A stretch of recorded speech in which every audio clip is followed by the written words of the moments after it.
नमस्कार, मी सानिका. मोरपंख या यूट्यूब चॅनलवर आणि इन्स्टा आयडीवर तुम्हा सर्व रसिक प्रेक्षकांचं हार्दिक स्वागत. 30 दिवस 30 कविता शाळेतल्या आठवणीत रमवणाऱ्या या भागात मी आज तुमच्या समोर घेऊन आलीये वामन निंबाळकरांनी लिहिलेली माय ही कविता.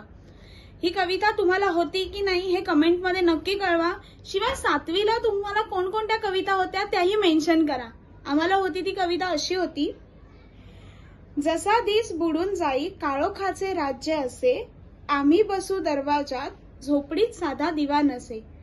घरोघरी दिवे लागत चुलीलाही जाळ लागे, भाकरी जात बडवल्या कुठे चून कुठे कुठे वांगे.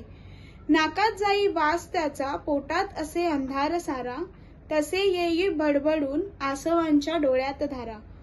अंधाराला चिरत तेव्हा एक सावली जड येई, डोई तिच्या भार असे चालताना तोल जाई.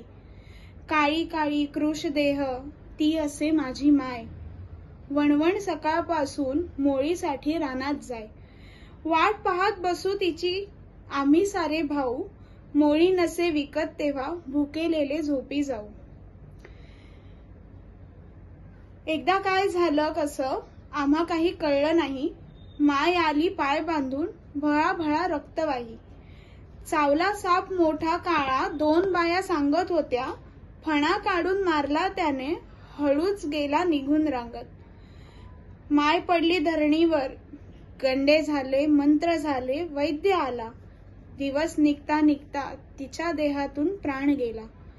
हंबरडा फोडला आम्ही तो विरला वाऱ्यावर, माय तरी सोडून गेली चिल्ले पिल्ले वाऱ्यावर. शोधते माझी नजर माय आता मी उदास होतो, दिसता कृश मोळीवाली मोळी तिची विकत घेतो. कविता कशी वाटली हे कमेंट करून नक्की कळवा. इन्स्टा आयडीला फॉलो करा आणि मोरपंख या यूट्यूब चॅनलला देखील सबस्क्राईब करायला विसरू नका. धन्यवाद.